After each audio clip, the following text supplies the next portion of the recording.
Howdy y'all, we're on hole number 1. Now we're going to get back to that awful tee shot in just 1 minute, but this is Tex Remington coming to you from Whistling Straits. We're playing the Straits course here, and look at that beautiful practice green, beautiful clubhouse. It's also the site of the 2021 Ryder Cup victory. Look at that, go USA. But we're going to do our own Ryder Cup. We got Gulf Coast versus the East Coast here today, and that wind, by God, we're going sans the cowboy hat because it ain't going to stay on my dadgum head.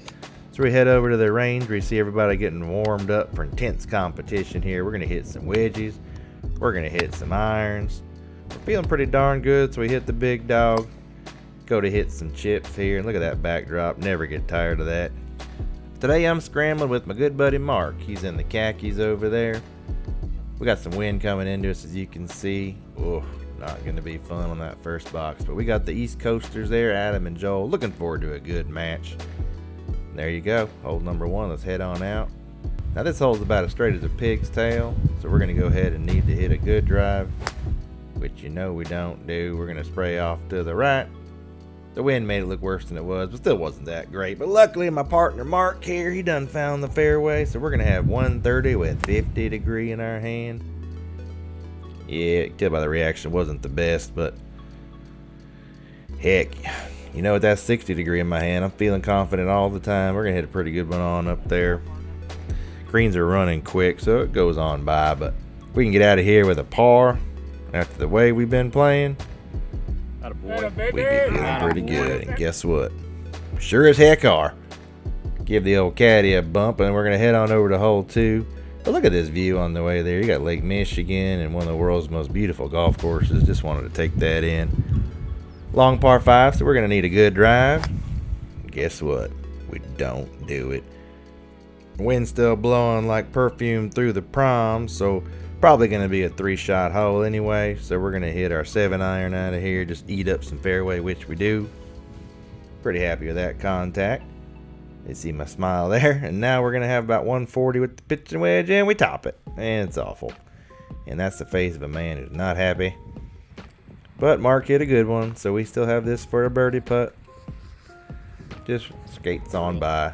Mark's not happy with me, but there he is. We're going to hit the par 3 here. This whole tough, Nick? Easy. Well, Nick thinks it's easy, so it's got to be, right? Wrong. You do not want to be left, so I chicken out to the right. We do hit the green. We just have a pretty long, windy, difficult putt, so we're going to put it out to the right and have it come on back with that beautiful Lake Michigan in the background there.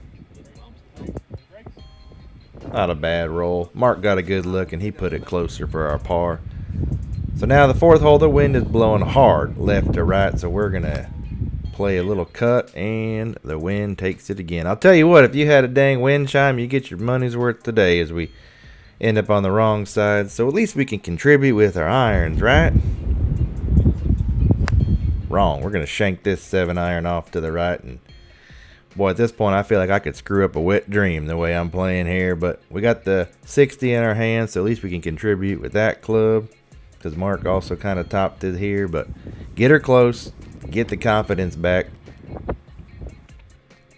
Step 1 accomplished here. We hit a pretty good shot, and I'm feeling pretty hot with the putter, so I'm happy to have it in my hand. You know we're going to make it. It's in. Golf gods thought otherwise. They push it out. Just barely missed. Couldn't believe it. Now, I'd rather crap in both hands and clap than play this hole, but I'm going to give it a shot. And we hose it to the right. It's headed right at the water, so you can imagine my surprise when I realized it stayed out. And look at that, just barely out. But Mark hit record when he thought he was not recording, so he's going to skip my shot here on accident, but that's where it landed. We got 130 of the 50 degree. And look at that. I finally got one to draw today. Only problem is I didn't want it to. Goes in the water.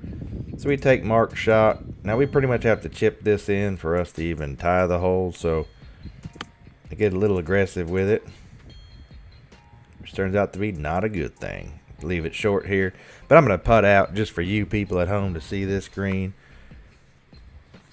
I'm going to go ahead and concede that putt.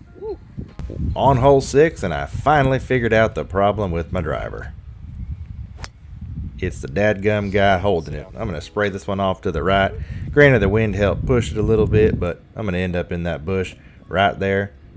Heck, I'm in the bushes so much, I feel like I'm duck hunting, but we got a 60 degree for 70 yards, and the wind doesn't touch this one. It just ends up on the left side. Now, this putt's twistier than a bag of pretzels. I mean, look at this thing. It's going to go up, down, right, left, and going to come up short. We ended up taking Mark's putt that went long, so this is par. I missed, Mark made, we parred. Now, hole 7's about as pretty as they come, but you can't go right or your ball's going to end up wetter than a whale's pocket. We thin an 8-iron, keep it out of the wind, luckily hits the front of the green, takes quite a few bounces and ends up in the back fringe, but heck, it ain't in the water. Got a good chip coming back at her. Pull it just a smidge, it's going to roll on down.